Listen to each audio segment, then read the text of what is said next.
All right, here's something that was told to me by one of my beloved teachers, a rabbi.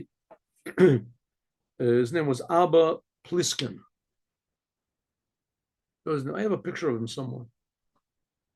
Rabbi Abba Pliskin. And he was best friends with Rabbi Mendel Futafas, and he was like my teacher, I guess, in Hadar Torah when I was just beginning. So he told me a story like this. We just finished learning about Noah, right? And Noah, we said that one of the big tests of our time is money. Money. So where does money come from? So here we go. Ready? So see, there's a picture up here. We get the picture. All right. That's what it is. Yeah. So um,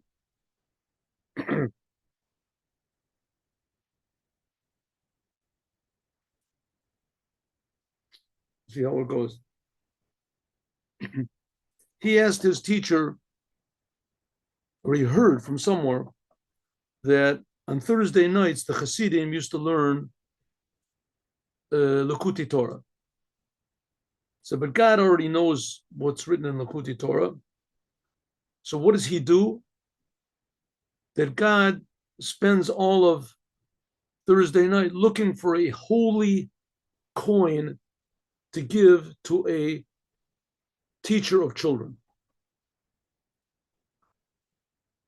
That's what God does. He learns. One second, just one second. Let me see if I can get this. Okay. He spends the night, Thursday night, looking for a holy coin.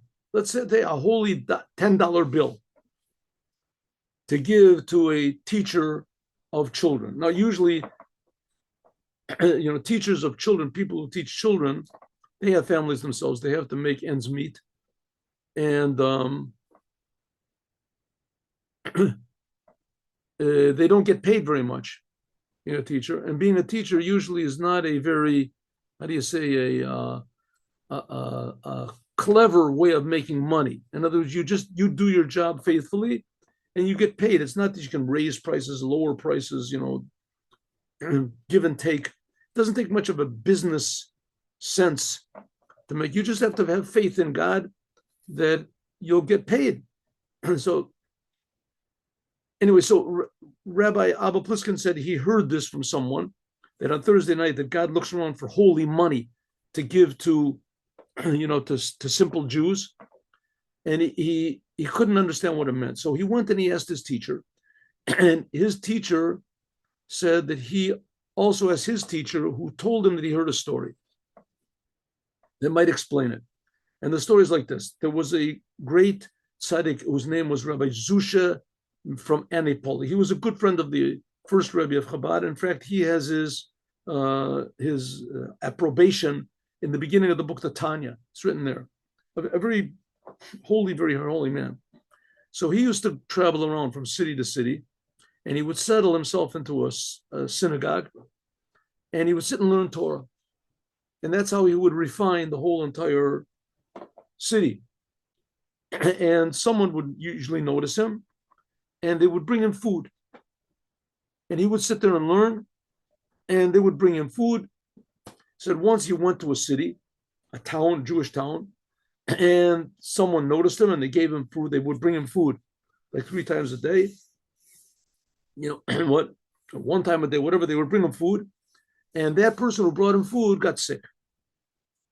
And he sat and he learned in the synagogue. People came there, they prayed there and everything, but nobody noticed him.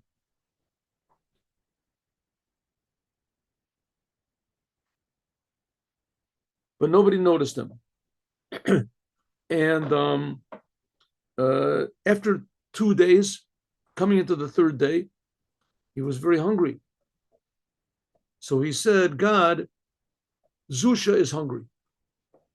And God made a miracle, and there grew in his mouth manna. Manna, like the Jews ate from from when they were in the desert, manna. So the question is asked, what type of a thing is that God had to make such a miracle to bring manna? Have somebody else notice him. What's the problem? Someone in the synagogue, people are coming in, going in all day, maybe 100 people, who knows, 50 people. Somebody else could notice him and say, are you hungry? Who's bringing you what to eat? Or something like that.